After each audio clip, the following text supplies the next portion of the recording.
Well, welcome. I am so excited to talk to you a little bit today about MakerEd. Yes, Yeah. My name is Jenny Lussier, and I am a K-4 librarian in Durham, Connecticut. and my name is Barbara Johnson. I'm a grades 3, 4, and 5 librarian in Colchester, Connecticut. Awesome. So we're really excited to talk to you, everyone, today about MakerEd, and we wanted to start a little bit with about the ideas about where this came from. And one of my favorite books, and probably where I got started learning about all of this, was a book called Invent to Learn by Gary Steger and Sylvia Martinez. And in that book, it kind of takes you all the way back to that constructivist kind of idea about how to learn and how kids and everybody learns best. And so that's kind of where I started, and about how we really believe that kids learn best when they can get their hands on things, when they are able to problem solve, and when they're actively engaged. And I really got involved in MakerEd with the specialists in our building. We did something called integrated arts, knowing that we wanted kids engaged in that end product, that the project didn't end when they wrote something. We wanted them to be creative and inventive. And so the specialists in our building, music, PE, art, myself, the technology person, and the librarian, all got together and would give kids choices at the end of a project to make sure that each of their multiple intelligences were hit and that they could choose the way they wanted to present their information, and it really kept them engaged and kept their friends engaged in the learning as well. That's fantastic. I'm going to have to come and visit and see how all that's going. Yeah, and I feel like sounds like from where you went and from where I went a little bit, I feel like now many educators are starting to think about how they're incorporating all of this kind of stuff into their student learning. And I know I've heard a lot about 20% time and Genius Hour, and I think that is someplace that a lot of people are taking this. So once they do some of the learning, maybe they're going to build something or create something like you were talking about. Are you seeing that in your school as well? Yeah, and we're actually giving the kids choices about what they do research on. And so they're focused on a topic that might be coming from their social studies or science curriculum, and as things change there. But then very specific questions, student-generated questions, the kids get to go off on their own, do the research, come back to the teacher and said, you know, you will not believe what I learned, and then we let them make something to share that.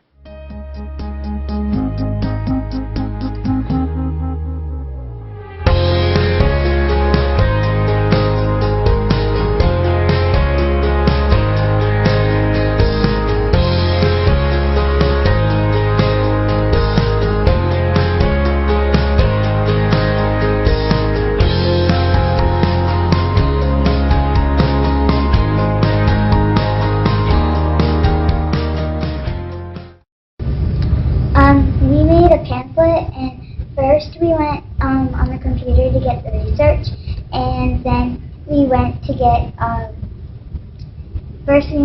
and then we went to get the pamphlet, and then we got the facts, and then our pamphlet, we folded it, and then we came up with the facts, and we put it into our own words, and we made pictures of windmills and the boy who harnessed the wind, and it was really fun, and I really loved doing that, and I think you really liked it. Complete all the parts that spin around the shaft is before that holds in place. Bases to say that you're going to the shaft and into the blades. They spin like the how we came to the shaft, not the spin in the shaft and be with many types of devices such as a blind way. They would know big with this one, say small on complete all the parts that spin around. We made a windmill out of paper, and there was water flowing down a pipe into the garden. One of the scary things about incorporating student choice into your learning initiatives is that you might have 25 kids working on 25 different products. We had kids making plays, singing songs, and building windmills, and it all was organized chaos, a beautiful thing. Awesome. And I know that one of the things that is coming up a lot nowadays is the idea of doing some 3D printing. I think that's one way that I've seen it in one of my schools. Some kids had done some project work on some animals that they had done. I think one of them was a tiger and one was a platypus. And, so one of the things that I wanted to say was that even for my K-2, K-3 kids, that 3D printing is starting to become something that everybody can do. And I know those kids had worked to create, I think using either 3D Tin or Tinkercad to create a platypus or a tiger and figuring out how to print it. My littlest ones, even in kindergarten, are doing some 3D printing where they're taking that idea of building shapes and drawing it on a piece of paper, changing it into something digital, and then actually watching that item come out of the 3D printer. And then they can talk about, well, what shapes do you see and where, how did you create that? Which I think is a really amazing thing for these 5-year-old kids to be able to use the printers. And I bet your older kids are starting to do some really neat things too. Yeah, our kids are designing objects based on research, problems, or needs they see here in the library. They're drawing and then creating and then use Tinkercad to design these 3D images and print parts. Sometimes they look like a bird's nest and sometimes they look like a blade of a windmill, but we need them thinking about, I can create something, I can design something, and then I can figure out where it went wrong or where it went right. Yeah, that idea of, it failed, so what am I going to do to fix it? Not just have a meltdown and think, oh my gosh, I'm done and it's over, but I can take this and make it even better now too. So that's amazing. Yeah, one of the another area that I think that we see in our makerspaces is that idea of coding, and I think a lot of people are starting to add computational thinking and computer science into a lot of the things that they're doing. I know many people have probably done code.org at this point. That's probably one of the favorite ones, but even for my smaller kids, the kindergarten through second graders, we're using apps such as Codable, that's Codable with a K, things like Scratch Junior, and even a little bit with another website called Pencil Code. And these kids love to create, and again, just like we were talking about with the 3D printing, I feel like they're making something and they have to go back and fix it and find out where the code went wrong or what happened, and then going back again. Yeah, and I think with the older kids, I have groups coding at 3 different levels in 3 different resources. I use Scratch Junior to introduce everything on the pad. That way they can buddy up or work one-on-one with that. And then using Google CS, which is a new resource, and it's free for teachers. Wow. They've got pre-designed lessons focused on very easy, intermediate, and high-level coding. And then there's definitely resources out there that we'll put on the more for coding in different languages, Java and Python, along with Scratch. So, these kids are coding at a very young age, at a very young level, but it moves very quickly. And if that kid is interested in coding, they're going to start to expand their knowledge on their own and really go after it and create some pretty incredible music and video games and code of their own. Well, that's what I was thinking too, is all of the talk about Minecraft and the kids that love Minecraft, and I think that it's great for both boys and for girls. And I know that a lot of people are beginning to have coding clubs for boys and girls that can really reflect their interests and the things that they are very interested in. So I think that's a great way to get started with that. Maker Ed introduces skills such as putting together, taking apart, repurposing, and reinventing. These are inherent to makerspaces and lead to higher level thinking. Coding and augmented reality expose students to new ways of thinking. The great thing about a makerspace is that it gives students the opportunity to express, problem solve, and create in new and innovative ways. Let's talk a little bit about how do people get started with this, because I think for a lot of people it seems really overwhelming and they don't know where to start. So where did you get started?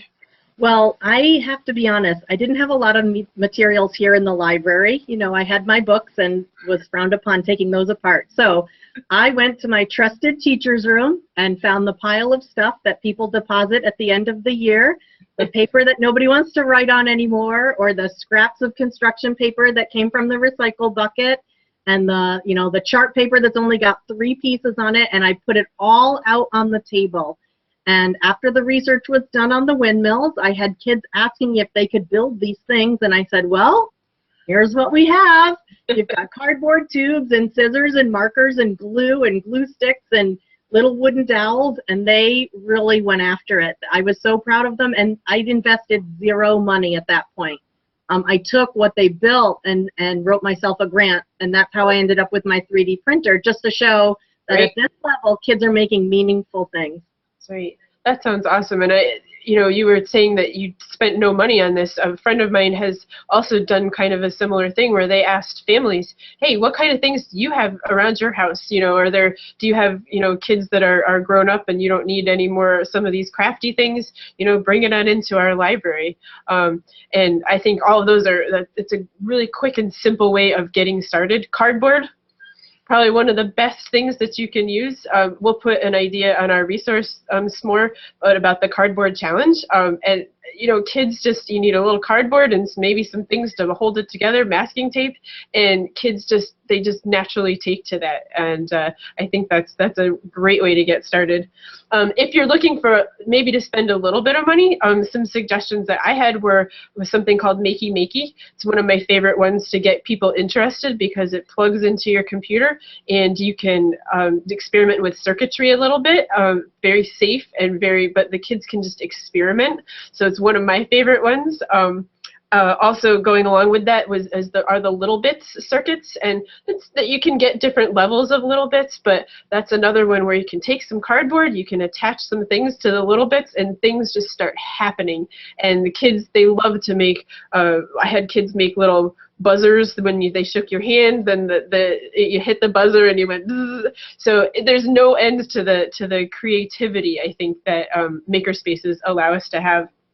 And then the other thing that I think was fairly inexpensive was just getting some LED bulbs. And you can make all kinds of things with LED bulbs, and you can make name tag badges and just make things blink. So with those LED bulbs and some little button batteries, you're off and running, and kids just really think that's a lot of fun too. So yeah, I think that the important part is that you let kids tinker and you let them build and you let them be creative and see what works, but more importantly, what doesn't. Yes. I think we learn, and it's just as important to fail as to succeed, and sometimes that's even the most fun. Yeah, well, and I was going to say too that I think one of my favorite parts of doing these maker spaces, and you know, for me, I don't have a maker space in particular. All of my stuff is in a tub, well, now it's in several tubs, but because I move back and forth from school to school, I don't have a designated spot.